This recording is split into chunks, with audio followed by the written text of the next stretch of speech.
Bismillah ar-Rahman ar-Rahim. Assalamu alaikum, dear participants. Welcome to this session of textual study of the Quran. In our previous session, we have started to literally translate verses 163 and onwards. This section finishes on verse 185, and we had done up to verse 167.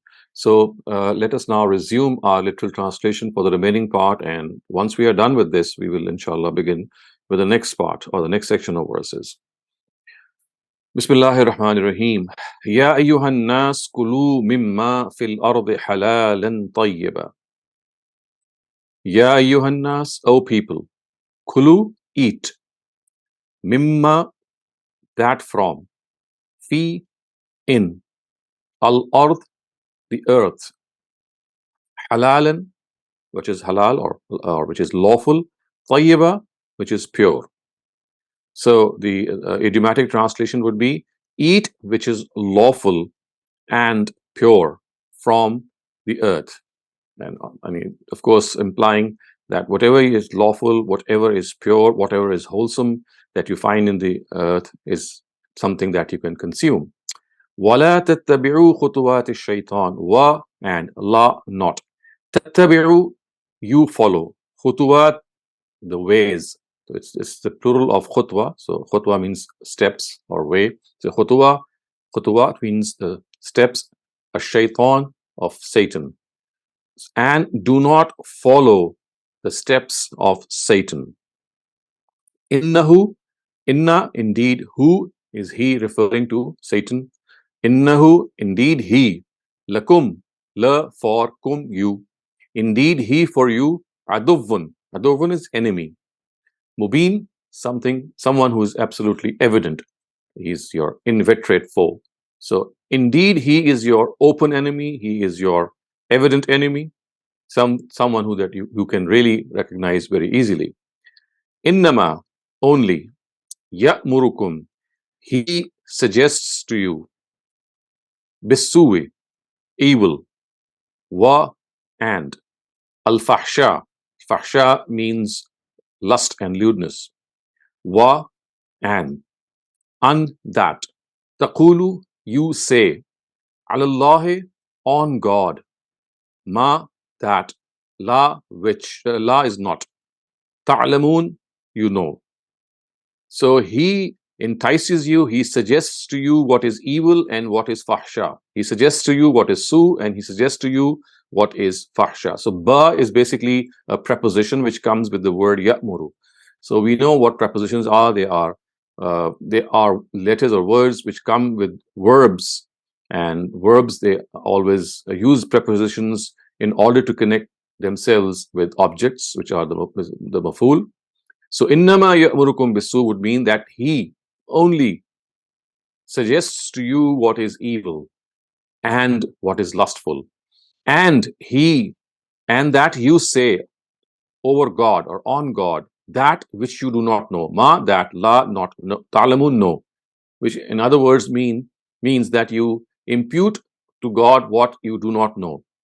And of course, this refers to the bid'at and the religious innovations which often are done at the behest of Satan. So behind each religious innovation is Satan. So what does Satan do? He is, first of all, the Quran tells us, he's an open enemy, and he is the person, or he is the one who entices you, who suggests to you, who lures you towards evil and towards lustful activities. And that you ascribe to God and that you attribute to God what you do not know. An taqulu ala Allahi ma la ta'lamun. Wa, and, iza, when, qila lahum, said to them. Qila is one word, qila is of course a verb, la is again a preposition. So qila is one word, hum, them. When it is said to them, ittabi'u. Ittabi'u means follow. Ma, that, anzala, revealed, Allah, God. So when it is said to them that follow what God has revealed, follow that what God has revealed, qalu, they reply, bal, in fact, nattabi'u, we shall follow, ma, that, alfaina, we found, alayhi, on it, aba'ana, our forefathers. So when it is said to them that you follow what has been revealed by God, in reply they say, no, we will in fact follow what we have found our forefathers to be on. Ma alfaina, what we have found. Alayhi, on which. Aba'ana, our forefathers. Aba law kana aba'uhum. Aba, is it not law, if kana were aba'uhum, their forefathers, la, not yaqiluna, without any sense or without any intellect, shay'an, even a little bit, wa, and la, not yahtadun, guided. So when it is said to them that you follow what God has revealed to you, they reply that we will only follow what we found our forefathers to be on. Now this is now replied, I mean, this is responded to by the Quran in the words avalau kana aba'uhum, is even when their forefathers la yaqiluna shay'a, do not use their senses in any way, wala yahtadun, and are not guided. So the Quran is responding to them by saying that will you still follow your forefathers if your forefathers are not using their intellect in any way and are also not guided? So this is a question which, of course, is not answered by them. Their answer is not recorded because such questions are not meant to elicit any answer. Such questions are just meant to rebuke the people who are addressed. Va, and masalul lazina, the example of those kafaru, who have disbelieved. Kamasale is the example of allazi, he, yan'iku, cries out, bima la yasma'u, with that which la yasma'u, he does not hear, illa, except, dua, a call. Nida'a, again, these two words are similar. And of course, if you can translate them in a way that you can translate them in a similar way, or you can translate them in a way that they are implying the fact that nothing is heard. I mean, it's like a comprehensive statement of fact. So the idiomatic translation would be that the example of the people who have disbelieved is the example of a person who calls out. What does he call out? Bima la yasma'u illa du'a. He calls out those things, la yasma'u, which do not hear except the cries and the shouts.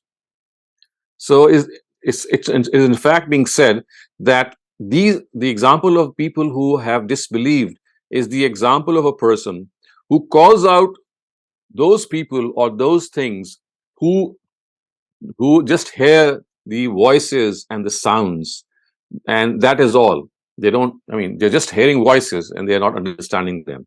Now the comment of the Quran makes on them is summum bukmun umyun fahum la yaqilun. Summun is dumb, bukmun, summun is deaf, bukmun is dumb, umyun is blind. So the Quran says they are deaf, they are dumb, they are blind. Fahum, therefore they, la, not, yaqilun, use their aql, use their senses. So the Quranic comment is that the example of such people who have disbelieved is the example of a person who calls out the people, and those people hear nothing but shouts and voices. In other words, it's like a voice that is not heard, it's a voice that is not understood, it's a voice that has no response. So such are the people. When you try to talk to them, it is as if you are talking to deaf, dumb, and blind people. And then the Quran says, Fahum la yaqilun, these are the people, therefore, who are not going to use their intellect. Ya ayyuhallazina amanu, O people who have professed faith. This is a very common expression in the Quran. Ya ayyuhallazina amanu, O people who have expressed faith, or you can say, O believers. You can just translate it, O believers. Kulu, eat. Min, from among. Tayyibat, pure. Ma, that. Razaqnakum, we have given you. We have given you. Wa, and. Ushkuru, be grateful. Ushkuru, be grateful. Lillahi, towards God or for God. In, if. Kuntum, you. Iyyahu, to him, ta'budun, worshippers. So idiomatically, the translation would be, O believers, eat from among the pure things that we have given you. Wa, and be grateful to God if you are really those people who worship them, who worship him, of course, referring to God. Now, this is something that we have to understand, that as far as the Quran is concerned, when it uses the word tayyibat, it refers to the fact that things which are pure or which are wholesome. And what exactly does purity mean? Purity here actually means things which are conducive to human nature, things which are very, very, to which human nature is very, very akin to. It draws itself towards such things. And the opposite of tayyibat, when used in this context, is khabais. So the Quran says that eat which is pure, which feels pure to your nature, which is conducive to your nature, which is close to your nature, and avoid things which are unwholesome or which are at a distance from your nature. Innama, indeed, harrama, has been prohibited, or because of the fact that God is already mentioned, so he is not mentioned here. Allah is mentioned in the previous verse. So innama harrama alaykum it would actually mean innama Allahu harrama. So indeed God has prohibited alaykum, on you, al maytatu, the dead, wa, and dam, the blood, wa, and lahm al khinzir. Lahm al khinzir means the flesh of the swine. Khinzir is swine, lahm is flesh. Wa, and ma uhilla bihi li ghayrillah. This is a term which means that which is slaughtered without taking God's name. So ihlal basically means to slaughter some animal by taking God's name. And here it is said that that which is slaughtered without taking God's name, ma uhilla bihi li ghayrillah, would mean that on which God's name has not been taken. Wama, and that, and not uhilla bihi, not taken name of God. Or you can say, in fact, the translation here would be wama uhilla bihi li ghayrillah, or it is slaughtered such that the name of someone other than God has been taken. So let me correct my translation. So it's ma uhilla bihi li ghayrillah. So that which has been made halal, or which has been on which God's name has been taken, has not been taken. In fact, what it is saying is anyone except God's name has been taken. So ghayrillah would mean someone who is not God. So anyone except God's name is taken. So that is the fourth thing which is mentioned here. So idiomatically we can say, indeed, God has forbidden you, the dead, or the carrion, as we would say, the dead, meat of the dead animal, and blood, and flesh of the swine, and that which is slaughtered such that someone except God's name is taken. So someone other than God's name is taken. So these are the four things which have been prohibited. Therefore, man, he, uzturra, compelled, ghaira, without, baghin, being desirous, wa, and la, not, adin, crossing the limits, fala isma alayhi, therefore not, isma, sin, alayhi, on him. So idiomatically we will say, therefore he who is compelled, faman isturra, therefore he, man is he, isturra, compelled. So therefore he who is compelled, such that he does not have a desire, nor is he going to exceed limits. Ghaira bagh, he does not have a desire. Wa, and la, not, adin, exceed limits. Fala ithma alayh, therefore there shall be no sin on him. So what is being said here is that these things which have been forbidden, they can be consumed if a person is compelled, in compelling circumstances, except that the person should not have any desire to eat them in a very relishing way. He just should eat as much as is needed to keep him alive. And wala'ad, of course, that would mean that he does not crosses any limits in this regard. So if this is these are the conditions that are met, then you can even consume the things which have been prohibited.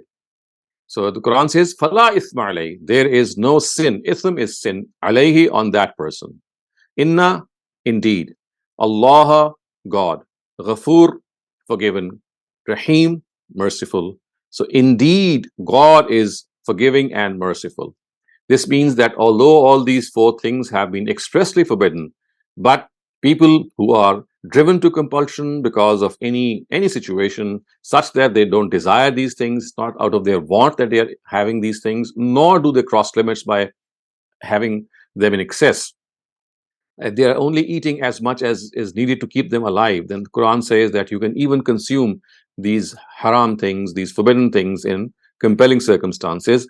And then these beautiful words in Allah Ghafur Rahim, because remember, God is forgiving and merciful. He is not going to take you to task for things that are beyond your control. If your situation is such that what is lawful is not available to you, and you're compelled to eat these haram or unlawful things, then God is very merciful. He's going to forgive you. Inna, indeed, allazina, they who, yaktumuna, hide, ma, that, anzala, revealed, Allahu, God, min, from, al-kitab, the book, wa, and yashtaruna, they buy, bihi, through it, samanan, is of course samanan means wealth, qalila, a little. So idiomatically the translation would be, indeed those people, innal lazina, indeed those people, yaktumuna, who hide, ma anzalallah, what God has revealed from the book, wa yashtaruna bihi, and for this they buy through it some trivial wealth. They gain some trivial or some small wealth. What is going to happen to them? The Quran says, Ulaika, it is they, ma, who, yakuluna, swallow, fi, in. Butun is the plural of batan, and batan means stomach. Him, theirs. So it is these people who swallow in their stomachs. What do they swallow? Illan nara. I mean, ulaika ma, in fact, ma here is ma of negation. So the translation would be, ulaika, indeed, ma yakuluna, they will not eat or they will not swallow in their stomachs except an-nar, except what? Except the fire. So viewers, this is a very common structure of the Quran in which ulaika, when it occurs in this way, ma, when it is said, you shall not go there except when this happens. So this is a structure of the Quran, of verses that you'll encounter very common in the Quran. Ma is of negation and illa is of exception. So here the implied meaning is, these people shall not eat into their bellies, shall not swallow into their bellies except the fire, which means that they will only swallow fire. Wa, and la, not. Yukallimuhum. Yukallimuhum means talk to them. Allah, God. Wala yukallimuhum would mean God will not talk to them. Wala yukallimuhumullah, God will not talk to them. Yawm al-Qiyamah, the day of judgment. Wa, and la, not.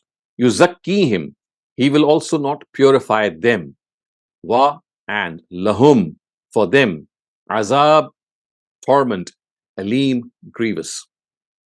So the Quran says that basically people who hide what God has revealed from the book. So this was a very common practice of the Jews. They would hide certain directives from their masses. So the Quran says whoever are guilty of this crime, that they hide what God has revealed from his book, they actually gain something very, very trivial.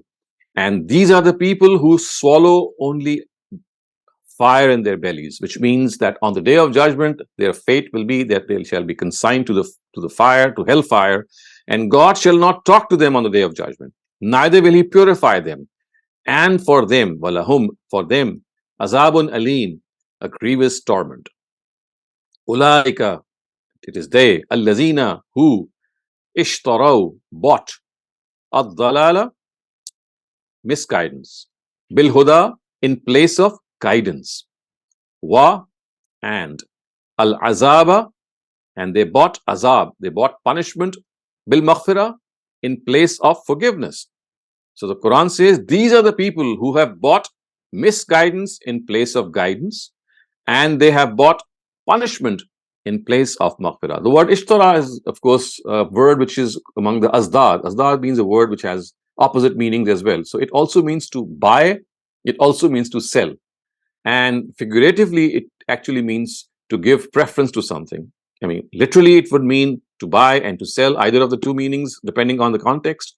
And figuratively, it means give preference, because when you're buying something, you're giving preference to it. So figuratively, it also means to give preference. On here, it is in this meaning that these are the people who have given preference to zalala. These are the people who have given preference to misguidance, or they have bought misguidance in place of guidance. And they are people who have bought punishment in place of forgiveness. So they have given preference to misguidance over guidance, and they have given preference to azab or punishment over forgiveness. Fama, therefore, ma, how, asbarahum, how patient are they, ala, on, annar, fire. So this is a very, very strong sentence of rebuke. It says, how patient are they on the fire, implying that how have they become so patient on the fire, and how have they become so bold and daring that they don't think anything of the fire. Fama asbarahum ala nar. Look at their patience. Of course, the word patience is not implying patience per se.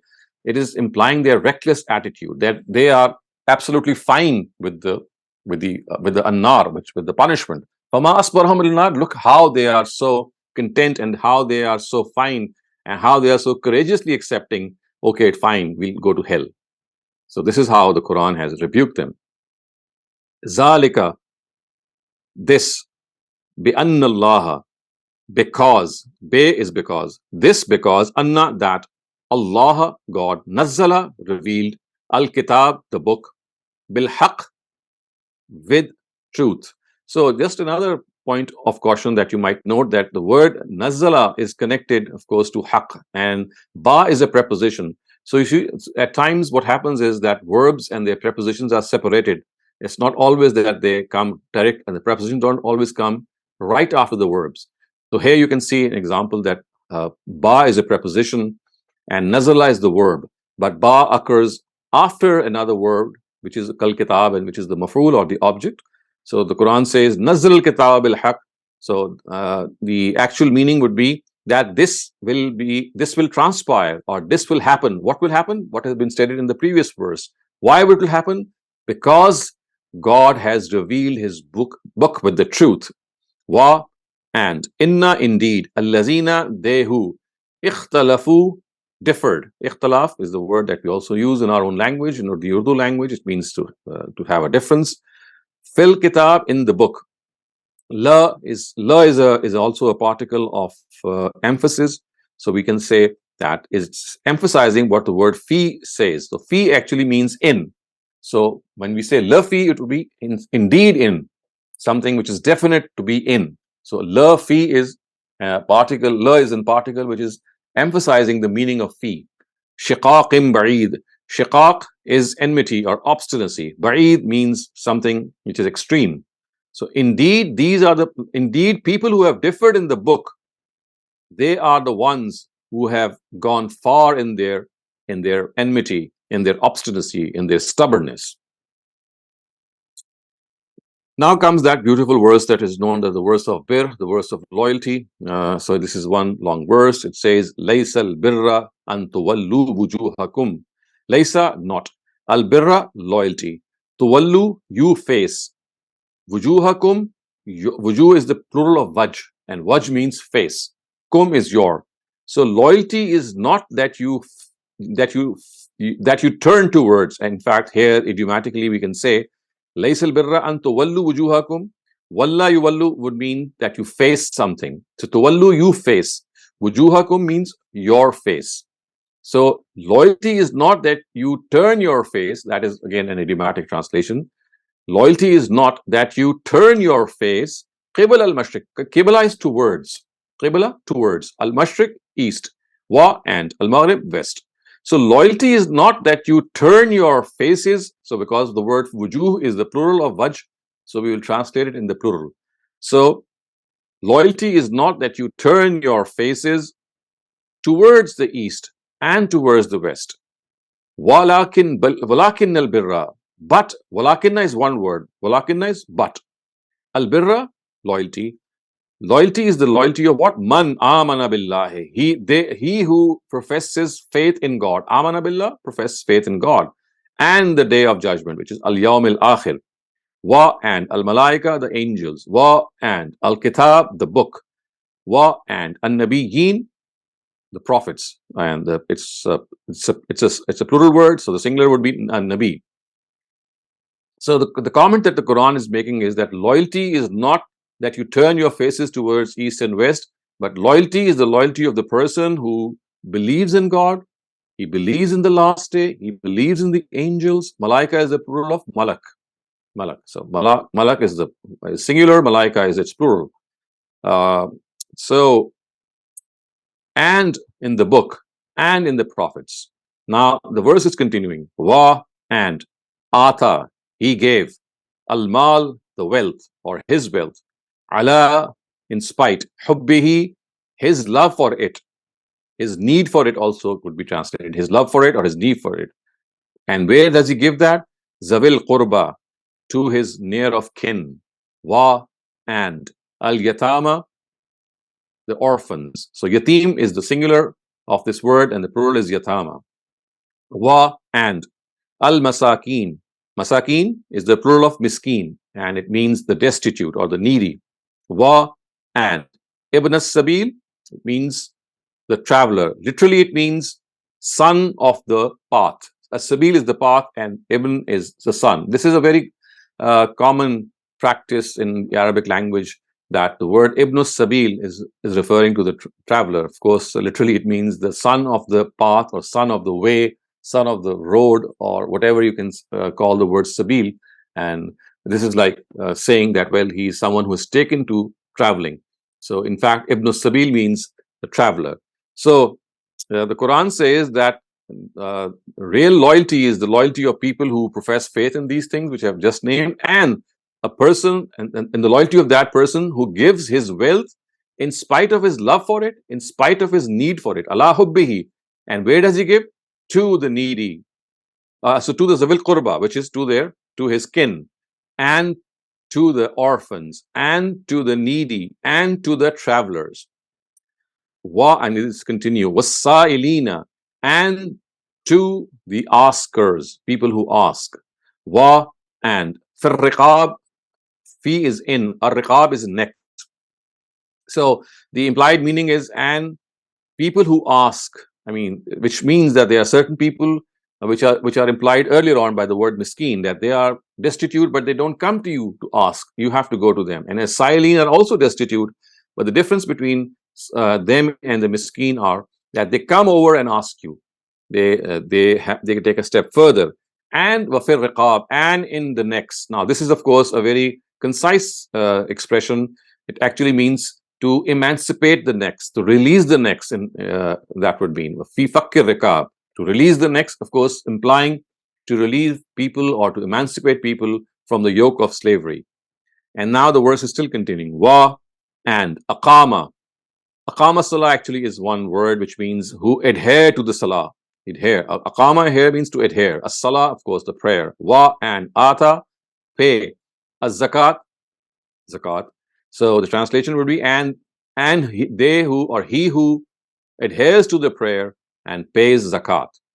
So the sentence is continuing earlier on since the previous section, implying that loyalty is not the loyalty of people who turn towards east or the west, but loyalty is the loyalty of people who profess faith in the entities that have been mentioned and who give their wealth to such and such people which have been mentioned, and they are ones, or he is actually what we can see literally, that the whole verse is proceeding in the singular. Loyalty is the loyalty of the person who does this, and who does that. Of course, implying, in fact, that every person who does this is loyal to God. So it would mean wal mufuna bi ahdihim, and they are the ones. Wal mufuna, fulfill, from the word awfa. Mufun, again the word wafa is from this who fulfill something. Mufun, who fulfill. Bi ahdihim, their promise. Ahad is promise. Bay is basically a preposition which comes with this mufun. Mufuna behadihim. They are ones who fulfill their promises, who are loyal to their promises. Iza, when. Ahadu, when they make them.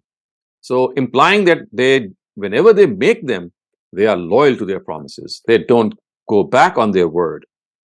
Wa, and as-sabirin, who are steadfast. Fi, in. Al-ba'sa. Ba'sa means war and battles, in times of war and battles.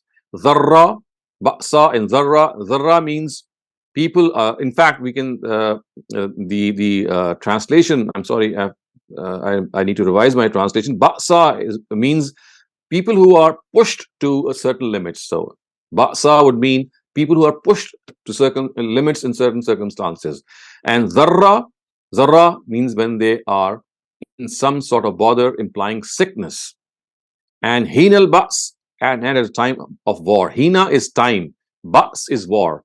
So idiomatically, the translation would be, and those people who are steadfast. The word sabirin, I have been explaining this before also. It doesn't have the same meaning of sabr as we are generally used to in our Urdu language. In eloquent Arabic, it actually means people who are resilient, who are steadfast, who take up this challenge. And when do they take up this challenge? And who are steadfast when they are faced with scarcity, when they are pushed to the limits. For example, famine is one example. And then al-dharra, when they are sick or they are ill. Wa, and heen is time. Al-ba's, war. So these are the three things that we can imagine that can afflict a person. So the Quran says that these are the people who are steadfast in times of scarcity. They are steadfast in times of illness, and they are steadfast in times of war. And now the answer or reward for all these qualities are mentioned. Ulaika, they. Allazina, who sadaqu, are truthful. So these are the people who are in fact truthful. Ulaika allazina sadaqu, they are the truthful. Wa, and ulaika, they are. Ulaika, they. Hum again is something which is stressing ulaika, which means only they. Al muttaqun, the pious. They, only they are the pious. This is how I would literally translate it. But idiomatically, we can say only these people are the pious. فَأُولَٰئِكَ هُمُ الْمُتَّقُونَ. So these people are the truthful, and only these people are the pious. And of course, muttaqun means people who fear God, and that is why we can also translate it as people who are God-fearing. Okay, next we move on. Ya ayyuhallazina amanu kutiba alaykumul qisasu fil qatla. Ya ayyuhallazina amanu, as I said earlier on, this is a very common expression of the Quran. Oh, you who believe. Oh, you who believe, or oh, believers. Kutiba has been made mandatory. Alaykum, upon you. Al-qisas, qisas, which means retaliation. Fi, in. Al-qatla, murder, or murderer, murder actually. And qatla means, is the plural of qatil, and qatil is someone who is murdered. So idiomatically we can say, O believers, mandatory upon you is the qisas of those who have been murdered.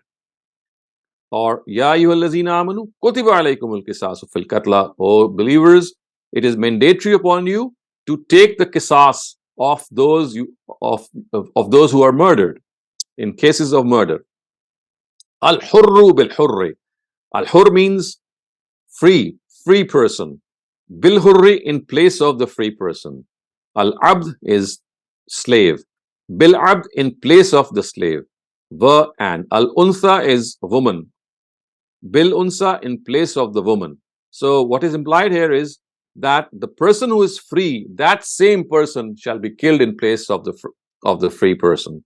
Wal-abd bil-abd, that slave will be killed in place of the slave, which means that you will not kill anyone else but the murderer. If he is a free man, you'll kill that free man. If he is a slave, you'll kill that slave. And if he's a woman, you'll kill that woman. And I've explained this earlier on, that in the times of Arab Jahiliyyah, they would not just confine themselves or limit themselves to killing the murderer. They would take revenge by killing other people as well. So the Quran says, no, this is not on. As far as murder is concerned, al-hurru bil-hurr, which means free man, that free man in place of the free man. I mean, you will kill the person who has murdered in place of that person. And similarly, and in other words, what is being implied here, that complete equality or justice will be observed in qisas. For therefore, man he, ufiya lahu, he has been forgiven, min akhihi, from his brother, shay'un, something, fattiba'un, should be followed, bil ma'ruf, according to the customs, va, and ada'un, payment, ilayhi, or payment or just discharging of something, you can translate it either way, ilayhi, towards him, bi ihsan, with goodness. So faman ufiya lahu min akhihi would mean, therefore, for whom there has been some forgiveness. In other words, a person who has been forgiven from his brother in a way, shay'un, something, fattiba'um means that forgiveness will be followed. How it will be followed? Bil ma'ruf, according to the custom, wa ada'un ilayhi, and payment or something that should be given to him should be given to him bi ihsan, with goodness. I've already explained this, that it refers to the fact that if the family of the murdered person and of course the government, they both agree, then the Quran says that this forgiveness shall be followed according to the custom, which means that diyat will be paid according to the amount which is the custom of the society, and should be given with goodness. Ada'un ilayhi bi ihsan. It should be given to him with ihsan. Zalika, this, takhfifun, reduction, min rabbikum, from your Lord, wa, and rahma, his mercy. So the Quran says this is the reduction from your Lord and his mercy. What is the reduction? The reduction that if they forgive the murderer, then if the murderer is forgiven by the family of the murdered person and the state, then the Quran says that the matter will be settled on the basis of diyat. And this reduction, which means that now life is not being taken in place of life, it is being reduced. What is the reduction? Reduction means that in place of life, now some money is being offered, which of course is a penalty for the person. The Quran says this is the reduction from your Lord. In other words, you can say this is a concession, something which your Lord has relented on you, and his mercy. Fa, therefore, man, he who, i'tada means exceed the limit, ba'da, after, zalika, that, falahu, therefore for him, fa, therefore, la, for who, him. So these three letters actually are three words or three different entities. Fa, therefore, la, for who, him. So therefore for him, falahu, therefore for him. What is it for him? Azabun alim, azab, punishment, alim, grievous. So after that, he who exceeds, he who is who is very, I mean, someone who crosses the limits after this, then for that person is azabun alim, severe, a grievous penalty. And what exactly is meant by this? Of course, people, if they don't confine themselves to killing just the murderer, and they go to excesses and kill other people as well, then the Quran says, he who crosses the limit, and for him shall be a grievous penalty. Wa, and lakum, for you, fi, in, al qisas, haya, life, ya, o, ya is o, uli, belonging, albab, men of intellect. So walakum fil qisas, and for you in qisas is life. Walakum fil qisas, and for you in qisas is life. Ya ulil albab, O men of intellect. Ulil albab is actually one word, and it literally means he who has intellect, he who has intellect, or they who have intellect. In fact, it's a plural. So ulil albab means walakum fil qisas hayatun ya ulil albab, and for you in qisas is life, O people of intellect. La'allakum, la'alla, that you, kum, you, tattaqun, be conscious, be fearing. So by taking qisas, there is life for you, O men of intellect, la'allakum tattaqun, so that you may be conscious, so that you may be pious. Okay. Kutiba alaykumul iza hadara ahadakumul maut. Kutiba, made mandatory. Alaykum, on you. Iza, when. Hadara, arrives. Ahadukum, to any one of you. Al maut, death. So mandatory upon you when death arrives to any of you, what is mandatory? In taraka khaira. First it is said, if taraka, you leave behind, khaira, wealth. Now comes the part which is made mandatory. And what is that? Al wasiyya, to make a will. Lay for walidain, the parents, wa, and al aqrabin, the kin, near of kin, and bil ma'ruf, according to the custom. So what is implied here is kutiba alaykum iza hadara ahadakumul maut, mandatory upon you. Kutiba alaykum, mandatory upon you when arrives death for any of you. In other words, idiomatically, when we can say, when death arrives for any one of you, it is mandatory upon you, in taraka khaira, if you leave khaira, if you leave any wealth, al wasiya. This is the thing that has been made mandatory. Making a will has been made mandatory upon you. And for whom would you make that will? For your parents and for your near of kin. And how should this will be made? Bil ma'ruf, according to the custom of the society. Haqqan alal muttaqeen. Haqqan alal muttaqeen. This is a right alal muttaqeen, on the righteous. In other words, it means that this is an obligation that is incumbent, that is mandatory on the muttaqeen, on those who have taqwa. Therefore, man, he who, baddalahu, changes it, ba'dama, after, ma sami'ahu, what he heard from him, ma sami'ahu, fa innama, therefore, innama, only, ismuhu, ism is something that we've just encountered this word earlier on. Ism is sin. Who? It's sin. Alal lazina, on who, yubaddilunahu, who changes it.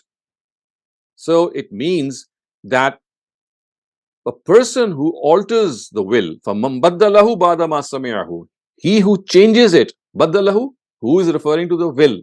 So remember, the previous verse says that it is incumbent upon you to make a will.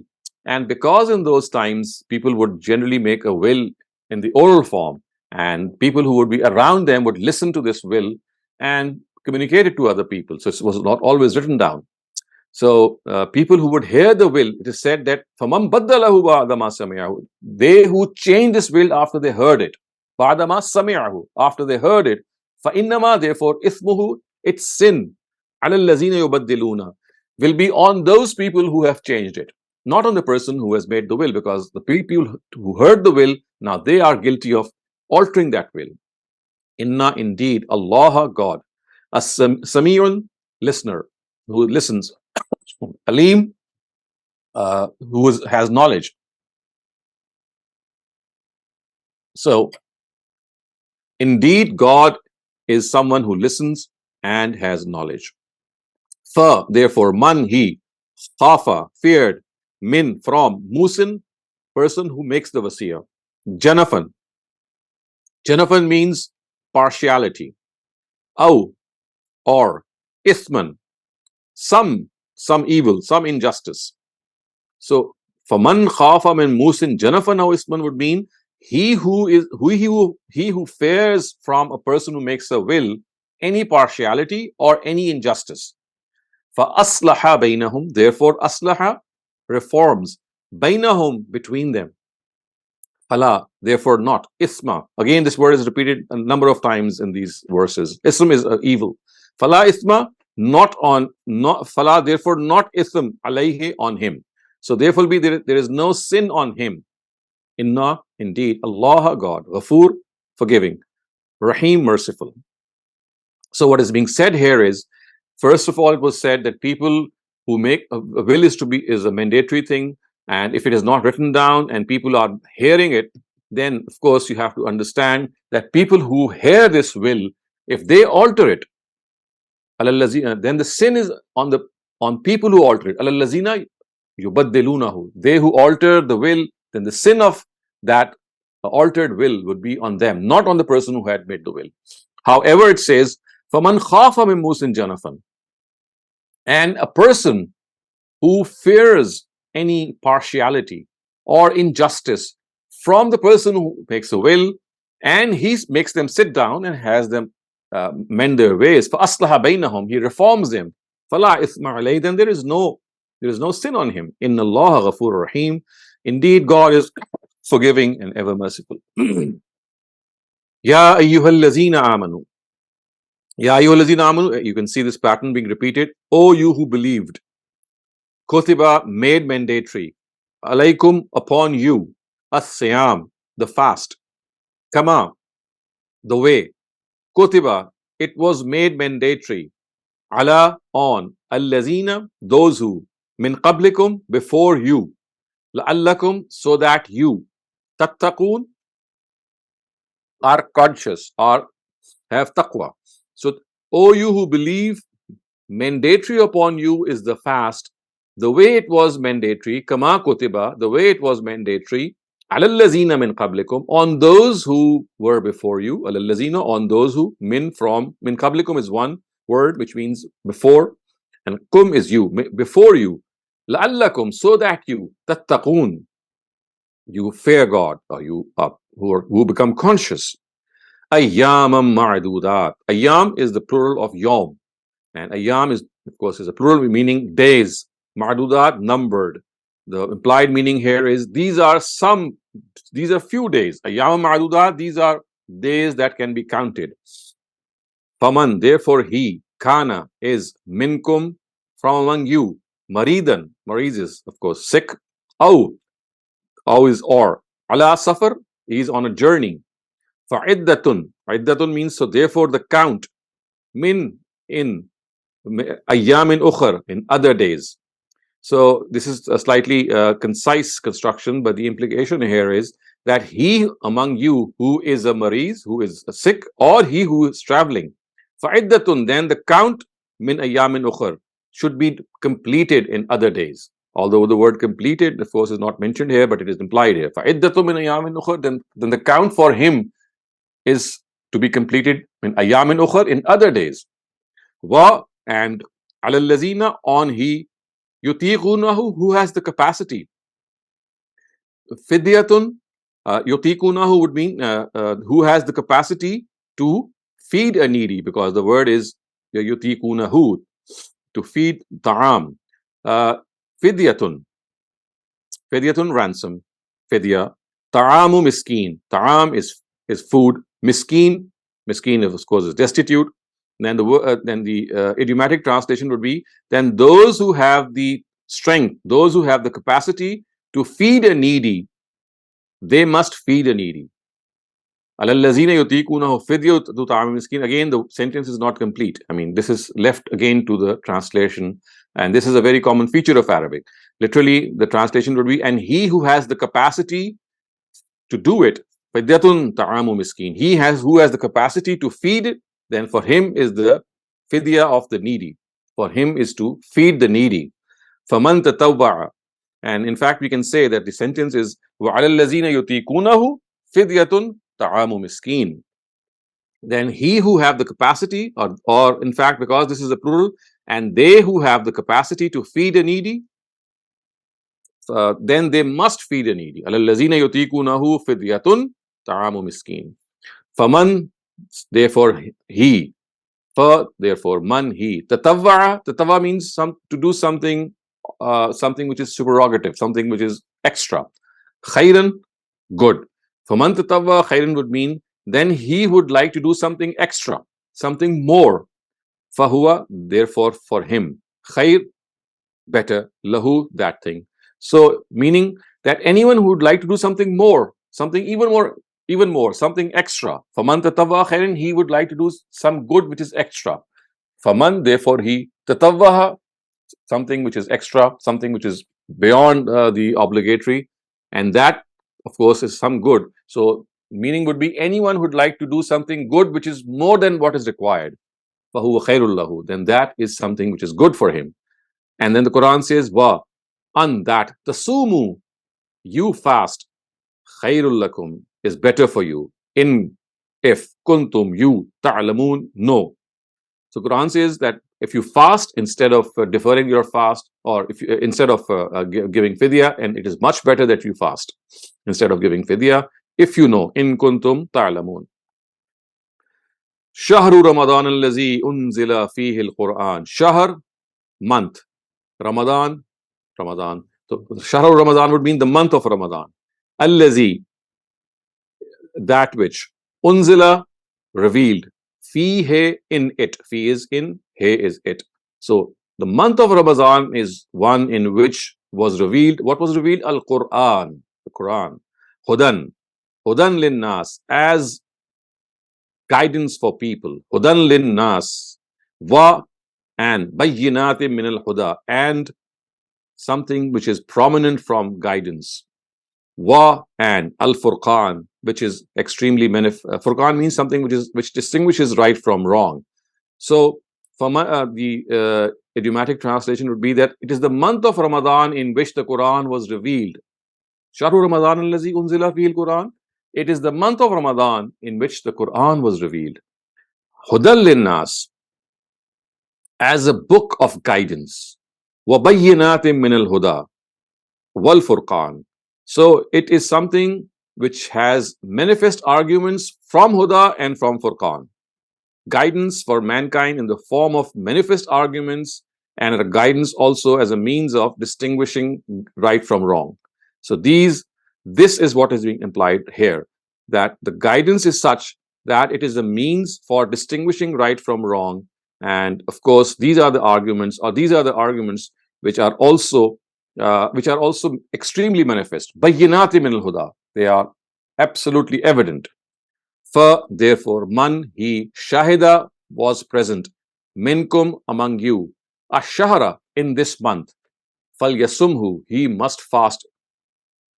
So the words are, therefore he who is present among you in this month, falyasumhu, then he must fast or observe its fasts. Va, and man, he, kana, is maridan, sick, or ala safar, is traveling. Fa'iddatum min ayyamin ukhra. You can see that this verse is exactly repeated. This is formed earlier on, and the reason of this repetition is that the concession given earlier on to people who were required to fast, but they did not fast because of illness or any other reason. And it is said that if they had the capacity to feed a needy person, then they could do so. But later on, this was revoked, and it was said that now, if you are on a journey or if you're sick, it's not that you should feed someone. Now it is incumbent upon you that you complete the count. Iddatun min ayyamin ukhar, in other days. Yuridullahu bikumul yusra. Now this is a very fantastic verse. Yuridullah, yuridu, wants, Allah, God, bikumul yusra, for you, yusr. Yusr means ease. So the meaning is God wants ease for you. God wants ease for you. Wala yuridukumul usra, and he does not want difficulty for you. So this is a very, very common pattern in the case of worship rituals, that whenever there is some contingent circumstances, some compelling circumstances, whether it's fasting, whether it's the prayer, whether it's the Hajj, whether it's the Umrah, any other such worship ritual, if you're not able to do it in its ultimate form, the concession is that what best you can do. Therefore, if you're not able to do, for example, wuzu with water for some reason, then tayammum has been prescribed to you. So, and it is on this background that the Quran says, yuridullahu bikumul yusra, that God wants yusr for you. God wants ease for you. Wala yuridu bikumul usr, and he does not want difficulty for you. He does not want you to put you into difficulty. And litukmilu, so that you complete al-idda, the count. Va, and litukabbirullaha, you glorify God. Ala, on, ma, that, hadakum, your guidance. Wa, and la'allakum, you, tashkurun, show gratitude. So this is the reason that the Quran has said here that previously, if you were sick, or you were traveling, or you had any other valid reason, and you were required to fast, but you could not fast, you had two options. Either you could fast on other days, or you could just pay fidya. This now was revoked, and it said that you must fast in other days, and you will no longer have this concession of giving fidya, except, of course, as we discussed previously, you're terminally ill. So the Quran says that why is this permission being withdrawn? Once that you have become used to it, there are reasons for this, and that the first reason is وَلِتُكْمِلُوا الْعِدَّةَ, so that you complete your count. So instead of giving fidya, the number of fasts that you missed, you complete them in the rest of the year now, so that the complete count is 30 as it should be. وَلِتُكَبِّرُوا اللَّهَ عَلَى مَا هَدَاكُمْ, and so that you glorify God on your guidance, which means that the month of Ramadan is the month in which you are able to now glorify God. If you're not able to keep those fasts and you have to make them up, then this is how you will glorify God on the guidance that you have received. And وَلَعَلَّكُمْ تَشْكُرُونَ, and so that you are grateful to God. So remember, the month of Ramadan is a month of expressing gratitude to God, because it was in this month that the Quran was revealed, and as an expression of gratitude, fasting was made incumbent. So I'm going to finish here, of course. We have taken almost an hour to translate it idiomatically and literally. But before I ask or invite you to have any questions regarding what we have just studied, and before we go on to the next part of, or the next section of verses, I would like to know that how many among you who are present here are actually benefiting from this literal translation by noting down these meanings and I mean revising them periodically. So could I have a small or rough estimate from the people who are present, if they could raise their hands, if those among you who are actually noting down this literal translation, if they could raise their hands? We have 3 hands so far. Out of? Out of 19. And one more, actually. Oh, we're getting more. So 6 out of 97. Raise your hand. Yes. I can't raise my hand. Count me in. Okay, I'll count you in too. Okay, so we have 8, 9 out of 19. Okay, That's so it's almost half. So one question I'd like to ask those of you who are writing it down, that is this literal translation proving any benefit to you? Yes, it is. Again, if you could show your hands. Extremely beneficial, sir. Okay, thank you. We also have people in chat saying that it has been benefiting them. Okay. So now, before we go on to the next portion of Quranic verses, if you have any questions regarding what we have just finished. So, Nashad Shafkat, I saw your hand raised. Please go ahead. Yes, sir. Is it possible, is it right to infer that verse 184 regarding the offering of fidya instead of not being able to fast, and the very next verse when this was revoked, both these verses had a time lapse between them when they were revealed? Yes. Oh, absolutely. This is absolutely plausible to believe, and this is normally the case in the Quran, that whenever any revocation occurs, whenever any abrogation within a directive occurs, this is something which is always, followed by a lapse of time. But when the Quran is arranged, it is always placed right in front, right after the actual directive, and this is the case in other instances as well. For example, it is in Surah Anfal. It is said that earlier on, people, if you fight the disbelievers, and Muslims or believers are 1 to 10. Believers are 1, and for every 1, you have 10 disbelievers. It is said that they will be dominant on them. And then it says, Al-an khafafallahu ankum. Now God has reduced this responsibility, or you are reduced in your faith. So now 1:2 is the proportion.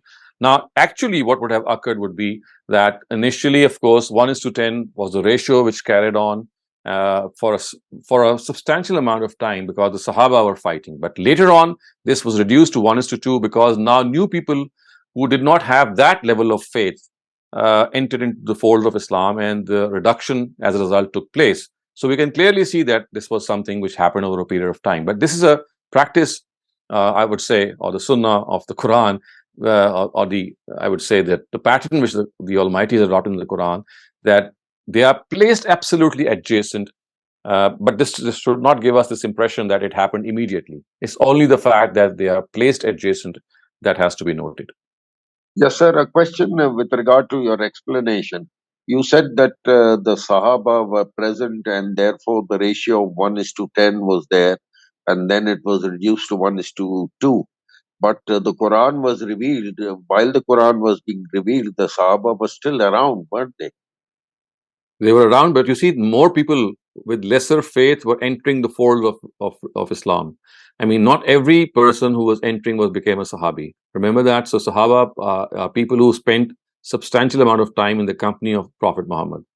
But there were people who were living in distant cities who had barely a chance to come and meet the Prophet. Remember that not every person who entered the fold of Islam became a Sahabi. So, yet, especially this was the case after, the middle of the Medinan period when people were entering the fold of Islam near the time when the final onslaught was due, or as the Quran says, يَدْخُلُونَ فِي دِينِ اللَّهِ أَفْوَاجًا, just because of the political superiority or the political impact, a lot of people started to enter the fold of Islam, and they saw that it was a force that had built up. So this is something which we know practically happened. Thank you very much, sir. Thank you. Thank you, Dr. Saleem. In verse 173, when Allah says "faman," why does it not translate to "he who," but rather translate to "is there any"? Let me see. Which verse are you talking about? 173. So فَمَنِ اضْطَرَّ غَيْرَ بَاغٍ. Yes. فَمَنِ اضْطَرَّ غَيْرَ بَاغٍ. So what's the question? Why does this "faman" translates to "he"? Is there any instead of "he who"? Fa is therefore man is he. So he pushed to the limit. So I mean, for man, I mean the word man means he who, the person who, he who. So in this construction, for man is not just who. I mean, when it is used in a way that there is this demonstrative particle which is called ismul mawsul within the construction, then you will translate it as that he who is pushed to the limits, he who is compelled to the limits. Man is durra, he who. Okay. Thank you, Dr. Saleem. Next question comes from Noshaba Wasim. Please go ahead. Assalamu alaikum, sir. So the Walaikum word assalam. you described, the patient, is the resilience. Sorry, I missed that lecture. Yes. So maybe Right. it's mean to accept the challenges. So my question is, if a person while accepting the challenges, is that normal? Sometimes person get sad, negative, discouraged. So even the person is accepting that challenges, but he has an emotion inside also. Yes, that is correct. I mean, if you are able to, I mean, the Quran is not subtracting those emotions. It says that you are able to overcome those emotions. Yes, all of us become disappointed, but it should not overcome us to such an extent that disappointment makes us just bog down and we are just give up. So yes, it's a momentary thing. It is something that will overcome you for some time, but later on you must get hold of it. So it's something in which it is said that believers are those who are able to get hold of this frustration very quickly, and this frustration actually turns into that will to fight it, to really reckon with it. Mm-hmm. So that's normal. That is not normal. That is what is required. I mean, there are normally people who just get bogged down, people who just give up.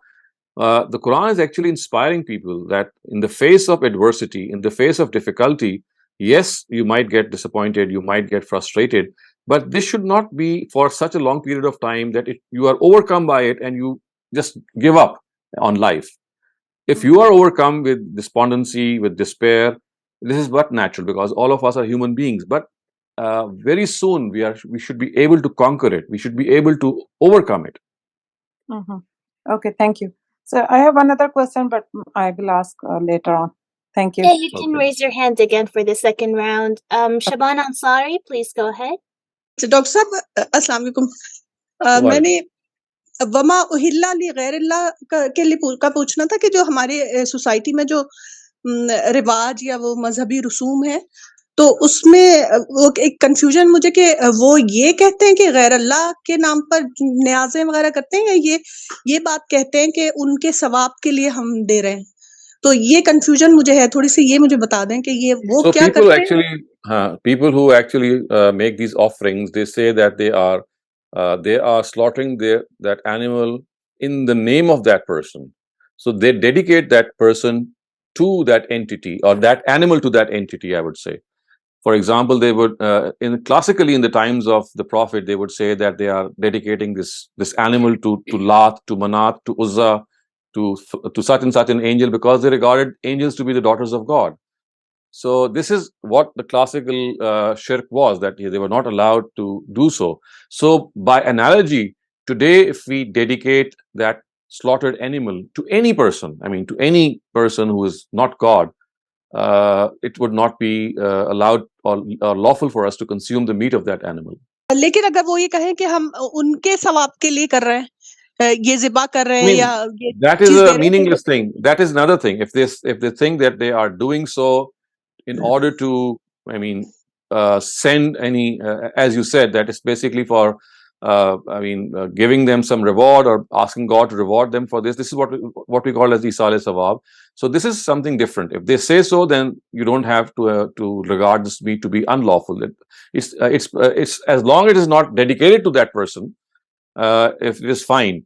Even if the intention is that you think that this slaughtered animal, if you distribute the meat of this slaughtered animal, it is going to go to the poor people, and this good act is going to reward that dead person. This would not make that meat haram.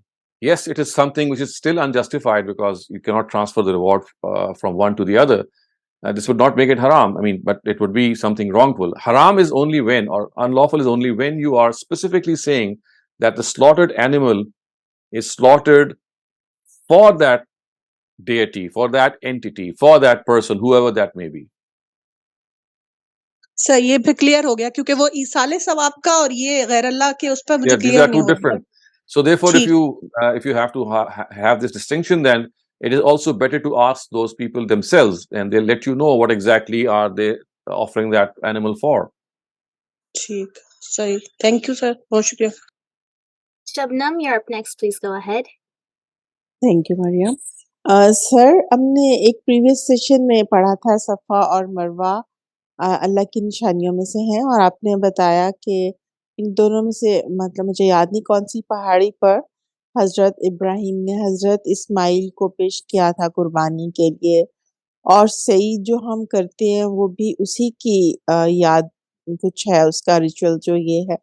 तो sir ये थोड़ा बताएं कि मतलब उन्होंने तो एक तो कौन सी पहाड़ी पे पेश किया, तो सही का उससे क्या ताल्लुक है, दूसरी पहाड़ी का और उसके दरमियान दौड़ने का sir? So he was offered on the hillock of Marwa, and जी sir. so therefore this was an ancient Arab custom that the person, the animal who would be slaughtered would be made to have, would be made to walk around the place of worship, and also the place on which he would be slaughtered. So this is to commemorate that we do sa'i, that basically it is the offering that was made, and it, of course, it never happened, but therefore, because the ancient Arabic custom was that the offering would be made to walk first on the place of worship, and at the place where that offering would itself be slaughtered. So this whole custom, which actually related to animals, was adopted for human beings as well. So that is why the sa'i is done, and it commemorates that sacrifice which Abraham intended to make, but of course God did not allow him.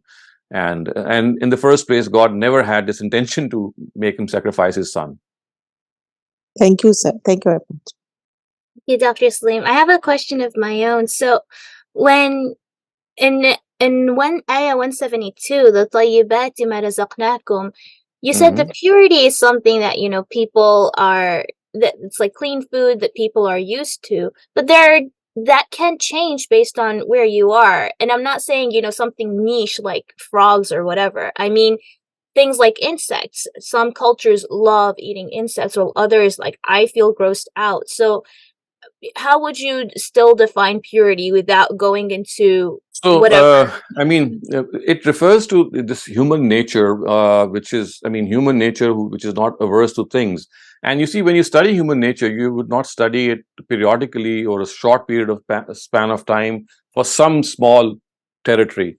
Human nature is something which, over a vast period of time, maybe thousands of years, I mean, the way it has behaved collectively. So that is how we would define as the behavior of human nature towards things that it regards to be wholesome.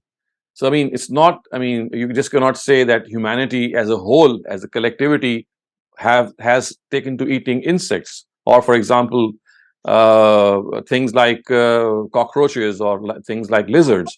So you Cockroaches, see, but like you have crickets and such that are eaten very frequently across so I mean, different as I said, stakeholders. there are certain gray areas as well. I mean, because you see, you cannot be absolutely 100% there. But the thing is that things which are averse to human nature, I mean, if you would like to find them out, it's basically your own self that's going to answer it. But if you ask me that why is it that some people don't conform to it, I will have two answers. I'll say that there are certain deviations that can always be tolerated, and we got an example of this in the times of the Prophet, when the Prophet was with Khalid bin Walid once, and Khalid bin Walid actually ate a very big lizard, and that lizard was something which the Prophet did not like at all. And the Prophet said that, Khalid bin Walid actually asked him that, is it haram or prohibited? He said, the Prophet replied, no, it's not haram, it's just that I don't like it. So you see, there can be some differences of opinion regarding what your nature is conducive to. But the second part is that for a longer period of time, if you'd like to ask that, is this a deviation which has occurred or not? Then yes, my answer would be that if you have to study deviation against the fact that there are certain cultures or certain societies in which certain animals are very, very common to eat, then that would be judged over a very long span of time. So, for example, people who would eat dogs, or people who would eat tadpoles, or things like that. So for them, we'll say that, look, that human nature, the way it has behaved over centuries, is the benchmark. Thank you. Riaz, please go ahead. Assalamu alaikum, Dr. Sir. Walaikum salam. My question is just about little bit explanation, if you can do that, about the Isal Swab. For example, if my mother, she is sick and she can't fast, can I fast on her behalf? And same thing will go, for example, she cannot, I slaughter some animal for her. Well, you see, as far as the deed itself is concerned, if your mother is not able to fast, or she's not able to do any worship ritual, she'll get the reward of her intention. Why would you like to do it on her behalf if she's already gotten the reward of her intention? If she's not able to fast because of some illness, God has already relented for her. He has already given this concession that, I mean, you can pay fidya, and your reward is still with God. It's preserved with God. However, there could be, for example, fasts which she has, like fasts which she has vowed, something which she has made a vow that, well, if I'll make a vow that if I achieve such and such a thing, I'll fast in return for that. So if this is something, then the Prophet has said that this is like a loan that your parent has acquired, and that loan is still unpaid if that your parent passes away. In that case, it is better that you do it on her behalf. But other than these things, for example, fasts which are already, I mean, they have been forgiven to her because of her illness. These are things which God has relented. He's given this concession. Except, as I said, things which a person specially makes a vow or nazar for and is not able to accomplish it. So in that case, the Prophet has given this example that it's like an unpaid loan. So just as if your father or mother had acquired a loan and they were not able to pay it, then you pay it on their behalf. So if they have made a vow to let's say fast for such and such a reason, and they are not able to do it, or they have passed away, then yes, you should do it. On the other hand, for example, if she was, still young and she missed some of those, and she doesn't know. I mean, this is something that she has to do. She has to cover for herself. Either she prays to God to forgive her, or she makes up those by making them up as far as possible, you're not liable for her, and neither are you responsible in any way to fulfill these. So you see, worship rituals which people are required to do, they are required to do themselves for the purpose that they are able to achieve tazkiyah and move on in life. So you are not going to supply that tazkiyah as a result, because it's not that you are going to do it for them, they are going to do it for themselves. As far as you yourself are concerned, the tazkiyah that would be achieved as a result of those worship rituals will entirely be yours. For example, in every prayer we say, Rabbi Jalni Muqim as-salati min zurriyati, and we are praying for the zurriya. At the same time, we are praying for our parents. So yes. Where does that fit in? Is it so you can make the dua, but you can't do the. That's it. Yes, dua is something which is a request. Rabbi ja'alni muqim as-salati wa min zurriyati. Make me someone who adheres to the prayer, and make my progeny, my children, people who adhere to the prayer. You're just praying for your children that they adopt the prayer. It's like, any parent would be always he or she would always like that their children also pray. So it's just a request that God, please make me regular in the prayers, and also make my children regular in prayers. And wali walidayya, at the same time you are doing for your and my children and my parents. Okay. So what I understand, you can make the dua, but if there is some other required, thing, for example, the prayer and the fasting, that they have, everyone is responsible for their own. Of course, yes, that is correct. Okay, thank you, sir. Thank you. Akram, please go ahead. Sir, almost repetition, but people go for Hajj and say, okay, I'm going to do one Hajj for myself, one for my father, one for my mother. That's not good. That's not rewarding them. Actually, you see, again, my contention in this has always been that a person who wanted to do Hajj, and because of lack of resources or lack of health or lack of any other reason, because of which he or she was not able to offer Hajj, the reward for that Hajj is already in store for him or her. So, I don't really understand what exactly is the reason. And unless, of course, as I said, some vow has been made. And at best, what you can say, it's more of a psychological satisfaction that you might receive. Otherwise, the person who has died, and he or she had the wish and intention, that strong wish and intention, that if God had given her health or resources or the circumstances, he or she would have definitely offered Hajj. So that reward is now with God. The reward of that intention is sufficient, and it has given that person the same reward as if she has already offered Hajj. Yeah, we sometimes do that to pay our gratitude to our parents or grandparents. Yes, I still not understand why do. I know my own teacher Ghamidi Sahib has recommended this. He also approves of this, but personally, I still don't get it. Why should people do Hajj in place of other people when those who are not able to do it have already been rewarded by God for that? And we also know that at times people would ask the Prophet in his last Hajj, "Afa ahujju anhu," which means that should I do Hajj on behalf of that person? The Prophet said, "Yes, walakal ajr," but the reward shall go to you. So at best, it will be a psychological satisfaction for you, but what you do is for yourself. You cannot transfer the reward of a good deed to other people. So if they had intention to do Hajj and they died before that, Allah did not give them a chance, they will get the reward.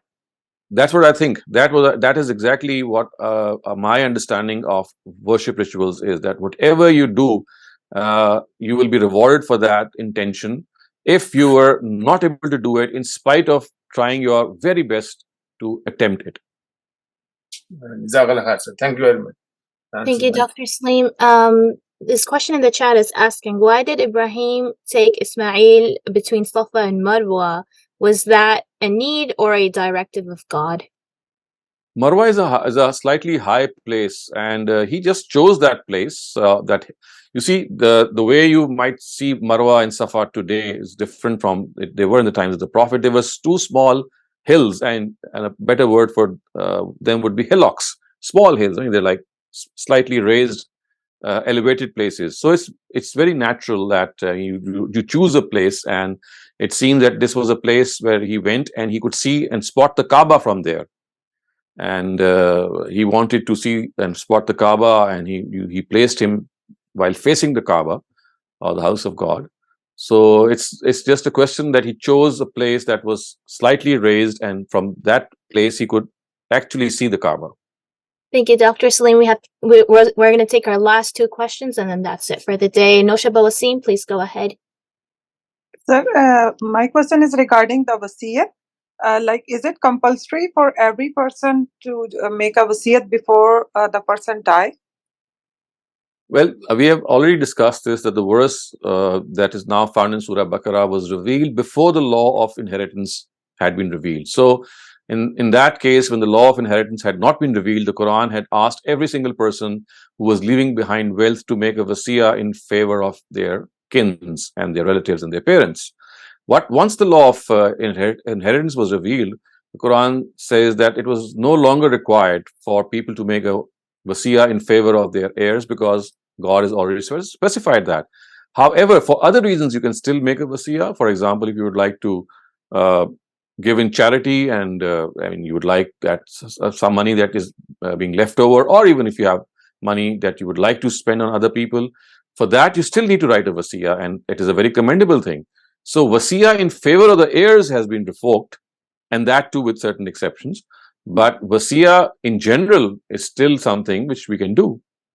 So, sir, why some ayahs are, कि उन्हें क्यों खत्म कर दिया गया था? पहले उसका हुक्म दिया गया और फिर You see, उसको this खत्म. is again a very pertinent teaching of the Quran vis-a-vis the circumstances.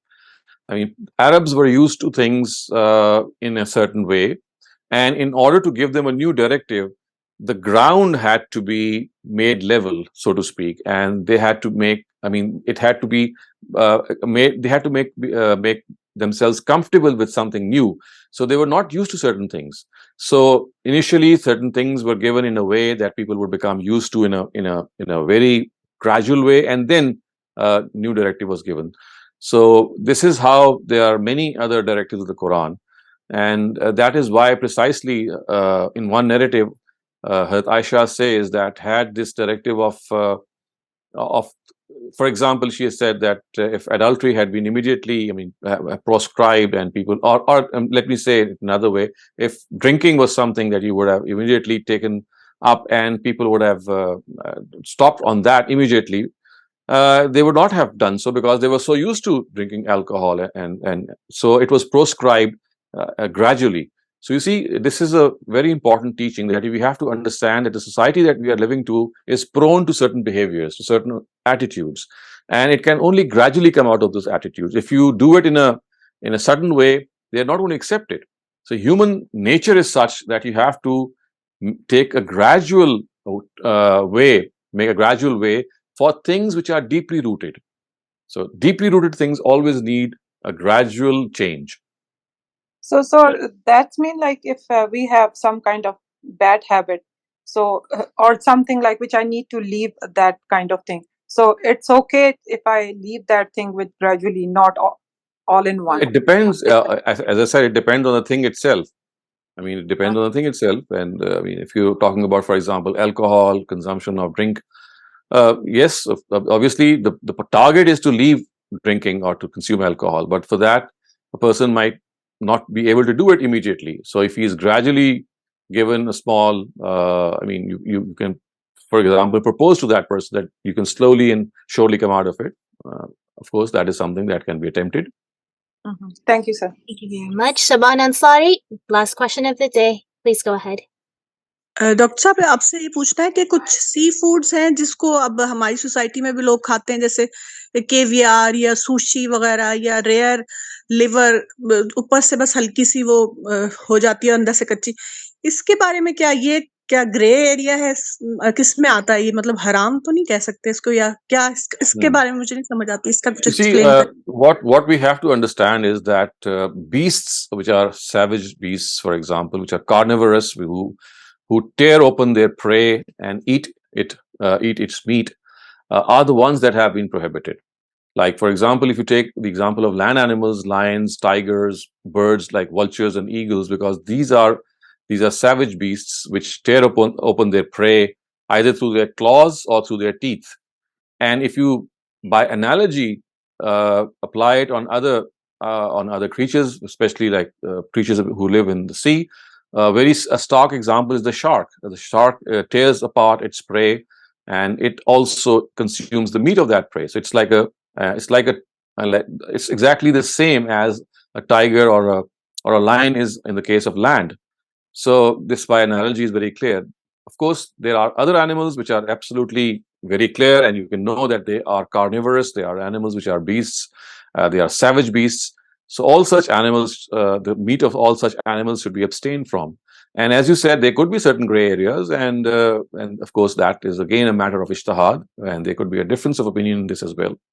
Fish के अंडे हैं तो कच्चे That होते हैं, doesn't matter. कच्चे I mean, खाए जाते हैं, so you see, uncooked eggs or eggs which are semi-formed, I would say, it's again your own taste. I mean, if some people might like it and others might not, because see, there's no amount of blood involved. So remember, the Quran is very, very, very emphatic that things which have meat and blood in them, then the blood has to be drained out, because that is something which produces its effects on the person who eats it. So it has its effect of beastliness. It makes you a savage slowly. What you consume is going to have an effect on you. Eggs or things which are of similar nature, they don't have that, that savagery in them, that element of savagery. Thank you very much, Dr. Saleem. That was it for all the questions today. Inshallah, see you again next week. And until then, Assalamu alaikum. Wa alaikum assalam. Thank you.